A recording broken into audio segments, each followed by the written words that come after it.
Ladakh trans into Nepal. अब देखो, पहले ही आप लोगों को बता दूं, अगर आपको नहीं पता है, तो नेपाल के अंदर कुछ दिन पहले जेनजीज ने जो किया था वही चीज़ें अभी लद्दाख के अंदर भी हो रहा है, ठीक है। बस फ़र्क इतना है कि उन लोगों की डिमांड कुछ और था और लद्दाख के अंदर जो जेनजीज कर रहा है उसके डिमांड कुछ और है। हालांकि लद्दाख में अभी चीज़ें थोड़ी बहुत तो कंट्रोल में आ चुका है, लेकिन इससे पहले मतलब बीजेपी के पार्टी ऑफिस को पूरा आग लगा देना, उसके झंडे को उखाड़ के फेंक देना, पुलिस वैन को आग लगा देना, और इसी प्रोटेस्ट के दौरान लगभग 4 लोग तो मर ही गए हैं और अभी भी 88 से 90 लोग हॉस्पिटलाइज्ड हैं। तो यही सब चीज़ें घटना घटी हैं।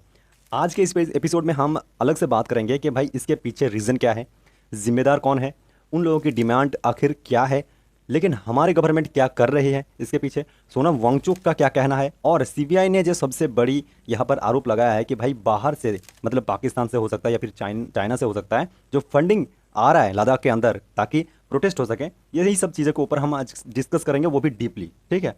और मैं आप लोगों को यही रिक्वेस्ट करूंगा कि इस एपिसोड को लास्ट तक देखना, क्योंकि अगर हो सकता है कि आप लद्दाख में नहीं रहते हो, लेकिन लद्दाख हमारे देश का हिस्सा है, तो आपको जानना और लद्दाख के लिए सवाल करना, आवाज़ उठाना भी एक फंडामेंटल ड्यूटी के अंदर ही आता है।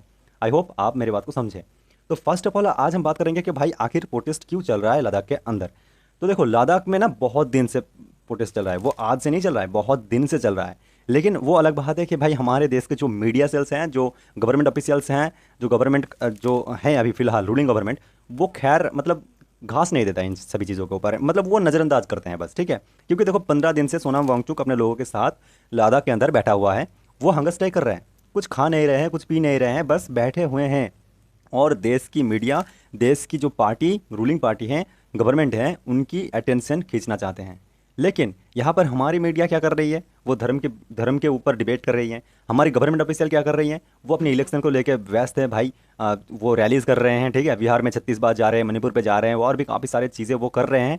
लेकिन वो लद्दाख पे नहीं विजिट कर रहे हैं, सोनम वांगचुक से नहीं बात कर रहे हैं, ठीक है। जो दावे वो कर रहे हैं भाई, हमें ये सब चीज़ें मिलना चाहिए, जैसे कि स्टेटहुड का सम्मान, 6 शेड्यूल पे अपना स्थान, ये सब चीज़ें तो नहीं दे रहे हैं, जो कि नरेंद्र मोदी ने ही वो सब चीज़ें वादे किए थे कि भाई हाँ, आप लोग मुझे वोट दो, मैं आप लोगों को ये सब चीज़ें दूंगा। हालांकि अभी नरेंद्र मोदी उन सभी चीज़ों के ऊपर बात तक नहीं करते, बिल्कुल भी बात नहीं करते। वो अलग बात है कि भाई वो विदेशी दौरा करते फिरते हैं, लेकिन लद्दाख तक वो नहीं जा पाते। एंड इसके ऊपर जो हंगर स्ट्राइक चल रहा था आराम से, हाँ, हम सोशल मीडिया पे थोड़ी बहुत देख लेते थे, हाँ, कमेंट कर देते कि भाई हाँ देखो ये सब चीज़ें हो रहे हैं, और उसके बाद हम भूल जाते थे। लेकिन जब अपना लिमिट क्रॉस कर जाता है और हंगर स्ट्राइक में 2 व्यक्ति अपना हेल्थ खो बैठते हैं, वो अपना शरीर जो है वो बहुत ख़राब हो जाता है, उन लोगों को हॉस्पिटलाइज कर दिया जाता है। उसके बाद जो लद्दाख के जजेस हैं वो मतलब गुस्सा हो जाते हैं भाई, पागल हो जाते हैं, और वो चले जाते हैं सीधा बीजेपी के ऑफिस। एंड वहाँ पर जाके लगा देता है आग। आग लगाने के बाद वो नहीं रुकते हैं, वो झंडा को उखड़ के फेंक देते हैं, पुलिस वैन को भी आग लगा देते हैं, और ये जो प्रोटेस्ट चल रहा होता है, यहाँ पर 4 लोगों की मौत भी हो जाती है, कुछ लोग घायल भी हो जाते हैं। तो यही सब चीज़ें लद्दाख के अंदर चल रहा था। और इसके पीछे अभी गोदी मीडिया और बीजेपी के कुछ प्रवक्ता हैं जो कि अनएडुकेटेड ही हैं भाई, बिल्कुल अनएडुकेटेड हैं। ट्वीट देखोगे तो उन्होंने भी यही कहा है, हालांकि उन्होंने यहाँ पर हिटलर का और आइंस्टाइन का भी एग्जाम्पल दिया है, कुछ ऐसा ही बैठता है भाई। क्योंकि लोग भाई वहाँ पर घायल हो रहे हैं और हमारे देश की जनता जाग नहीं रहे हैं, हमारे देश की जो पीएमओ है वो देख नहीं रहे हैं भाई, तो क्या करें। हालांकि अभी के टाइम पे बहुत सारे लोग ऐसा कह रहे हैं कि भाई सोनम वांगचुक ने ही ये जो प्रोटेस्ट हुआ है वो करवाया है, क्योंकि सोनम वांगचुक जो है वो चाइना का एजेंट है, कुछ लोग कह रहे हैं वो पाकिस्तान का एजेंट है। तो भाई आप सोच के देखो, हम एक ऐसा देश में रहते हैं जहाँ पर एक ऐसे एडुकेटेड, ठीक है, सोनम वांगचुक जैसे लोगों के ऊपर भी ये आरोप लगा दिया जाता है कि वो चाइनीज़ एजेंट है। अब इससे बुरा हमें और कहीं कुछ नहीं देखने को मिल सकता है। वो इंसान अगर चाहता है तो ये प्रोटेस्ट 1 साल 2 साल पहले ही करवा सकता था, लेकिन वो इंसान ने क्या क्या पथ को उसने चूज़ किया, उसने चूज़ किया कि भाई हम हिंसा नहीं करेंगे, हम लोगों के घर नहीं जलाएंगे, हम सरकारी चीज़ों को नहीं तोड़ेंगे, एंड इसके लिए उन्होंने हंगर स्ट्राइक पे बैठा हुआ है। भाई सोचो समझो। और बात करेंगे इसके ऊपर कि भाई सीबीआई ने भी एक आरोप लगाया है फिलहाल कि बाहर से फंडिंग आ रहे हैं। अब इसके ऊपर भी डिटेल में चर्चा करना बनता है, ठीक है। और ये भी बनता है कि भाई आखिर सोनम वांगचुक एंड उनके लोगों, यानी कि पूरा का पूरा लद्दाख क्या चाहता है, उनका डिमांड क्या है। तो चलिए विस्तार में अभी इस बात को भी समझते हैं। लेकिन उससे पहले एक पॉइंट मैं भूल रहा था। जो लोग ये कह रहे थे कि भाई सोनम वांगचुक ने ये सब चीज़ें करवाया है, उन लोगों को मैं एक वीडियो अभी प्ले करके दिखाता हूँ, ठीक है।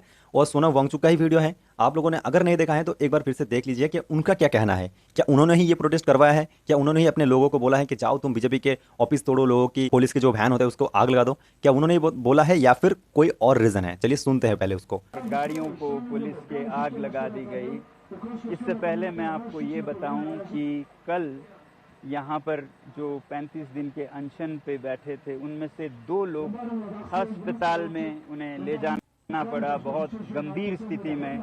इससे लोगों में बहुत रोष जागा और आज पूरे लेह में बंद की घोषणा की गई और फिर युवा पीढ़ी हजारों की संख्या में बाहर आ गए।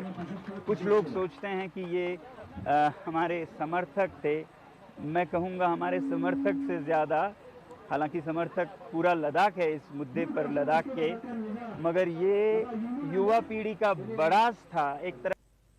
अगर आपको भी यही लग रहा था कि भाई सोनांग वांगचुक ने ये सब चीज़ें करवाया है, तो इस बयान के मदद से आप ये समझ सकते हैं कि भाई सोनांग वांगचुक इस प्रोटेस्ट के खिलाफ थे। वो नहीं चाहते थे, वो हिंसा नहीं चाहते हैं, और इसीलिए वो बोल रहे हैं कि जो जेंजीज है वो अपना गुस्सा खो बैठे हैं, क्योंकि लोग बीमार पड़ रहे थे, वो हंगर स्ट्राइक पे लोग अपना शरीर जो है वो ख़राब हो रहा था, तो इसीलिए जेंजीज प्रोटेस्ट करने आ गए। और वो ये भी कह रहे हैं कि भाई ये लोग हमारे हमारे लोग नहीं है, मतलब हम जिस तरह से प्रोटेस्ट करना चाहते हैं ये बिल्कुल भी वैसे प्रोटेस्ट नहीं करना चाहता। और वो कह भी रहे हैं कि जो हुआ है वो बहुत ख़राब हुआ है, हम ऐसा बिल्कुल भी नहीं चाहते हैं। तो अभी बात करते हैं कि भाई सोनांग वांगचुक एंड पूरे लद्दाख का आखिर डिमांड क्या है, वो चाहते क्या है। तो चाहते बस कुछ नहीं भाई, वो आज से 3 से 4 साल क्या पूरे के पूरे 6-7 साल पहले ही वो बता चुके हैं। एंड सोनांग वांगचुक के डिमांड के ऊपर नरेंद्र मोदी ने हाँ पे हाँ भी मिला दिया था। क्यों मिलाया था? क्योंकि वोट चाहिए था।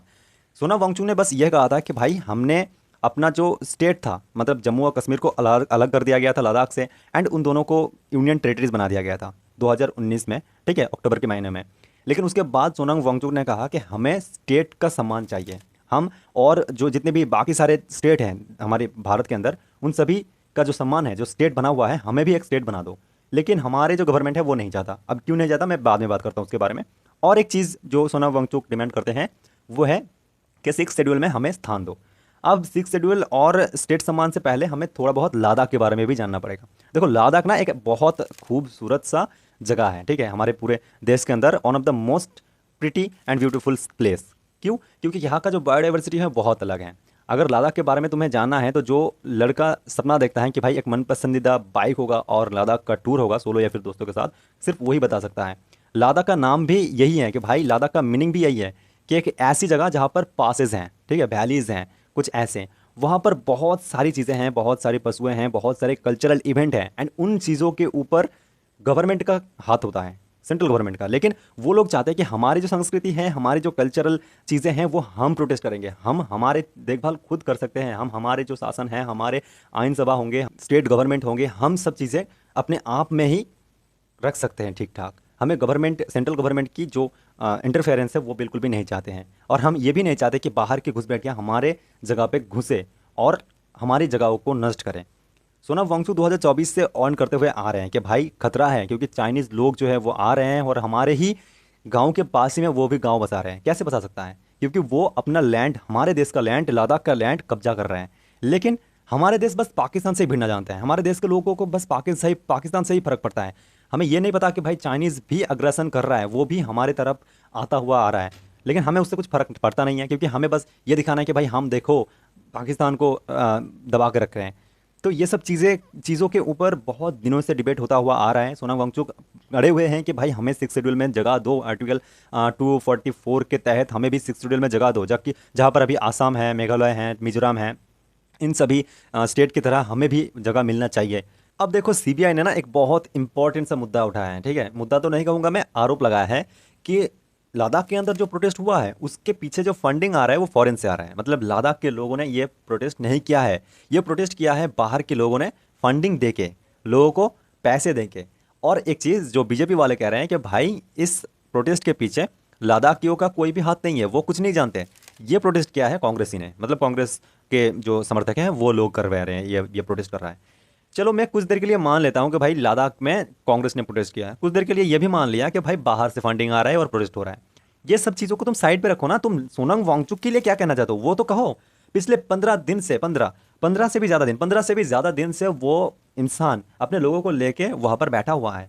कोई भी चैनल गया है उनको पूछने के लिए कि भाई कुछ खा लो, अपना अनशन जो है, अपना हंगर स्ट्राइक जो है वो तोड़ लो, ये वादे हैं जो हमने किए थे वो हम फुलफिल करेंगे। एक भी चैनल का नाम बता दो, सोनांग वांगचुक का कोई इंटरव्यू लिया है, सोनांग वांगचुक के पास में कोई गवर्नमेंट का ऑफिशियल गया है। लास्ट में मैं यही बताऊंगा कि अगर हो सके तो इस एपिसोड को ज़्यादा से ज़्यादा शेयर करना, क्योंकि यार लद्दाख भी हमारे ही देश का पार्ट है।